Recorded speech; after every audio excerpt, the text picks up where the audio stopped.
ल हामी अब यो क्वेसन चाहिँ हामी सल्भ गरौँ है त। यो क्वेसनले के भनिरहेछ, if x is equals to यो क्वेसन हो। यो चाहिँ मैले थ्योरी भनेको तिमीहरूलाई यो चाहिने कुराहरू यहाँ लेखिदिरहेको छु है त। भनेपछि अब यहाँबाट चाहिँ हाम्रो को टर्म्समा छ क्या, यो y/1 फ्याक्टोरियल y² 2 फ्याक्टोरियल छ।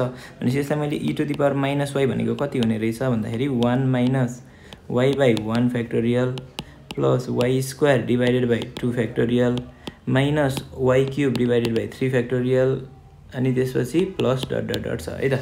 भनेपछि अब यहाँबाट के भयो भन्दाखेरि e - y is equals to, मैले यहाँनिर माइनस कमन लिदिएँ भने कति हुन्छ त, y/1 factorial minus y² 2 factorial आउँदो रहेछ है।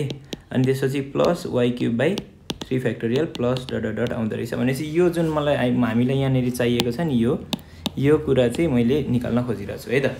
भनेपछि यो आइसकेपछि अब यसमा म के गर्छु भन्दाखेरि अब e⁻⁻y यतातिर भयो भने के हुन्छ भन्दा यसको भ्यालु मलाई चाहिरहेको छ। भनेपछि यसलाई मैले यहाँ लेखिदिएँ ल, हाम्रो जुन यो छ नि y/1 factorial minus y² 2 factorial plus y² 3 factorial plus dot dot dot यो plus e⁻y is equals to रहेछ 1 है।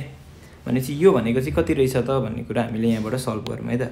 y/1 factorial minus y² 2 factorial plus y³ 3 factorial अनि त्यसपछि प्लस डट डट डट छ, अथवा यहाँ माइनस पनि हुन सक्यो है।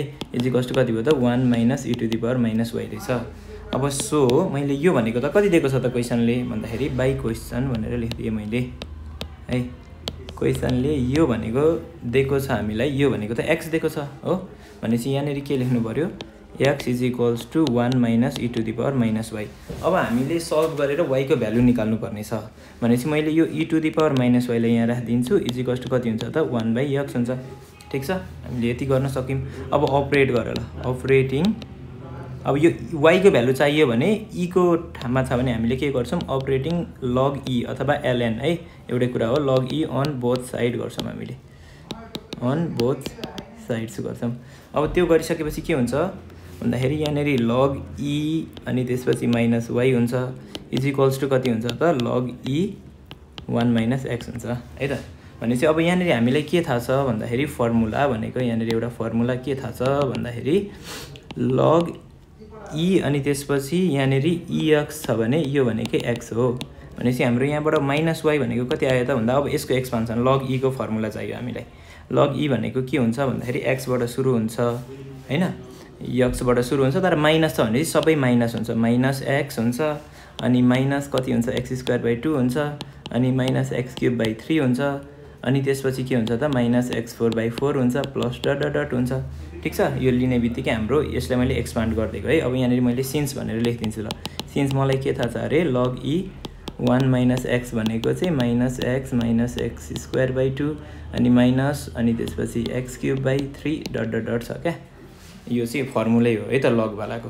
भनेपछि अब यहाँबाट के भयो त माइनस y यता छ भनेपछि minus y is equals to कति हुने भयो, माइनस कमन लिँदाखेरि x प्लस x² 2 आयो अनि त्यसपछि प्लस x³ 3 आयो प्लस x4/4 आयो अनि प्लस डट डट डट आयो। ठिक छ, अब माइनस र माइनस क्यान्सल गरेपछि therefore y is equals to कति आयो त भन त x प्लस x² 2 आयो प्लस x³ 3 आयो plus x4/4 plus dot dot dot आयो। यही त चाहिएको हो नि हैन। भनेपछि यो भनेको हाम्रो भयो प्रुभड है। यति नै हो यो क्वेसन, यसरी गर्नु पर्यो है त। एकचोटि हेर बुझिहाल्छौ, त्यस्तो गाह्रो छैन है।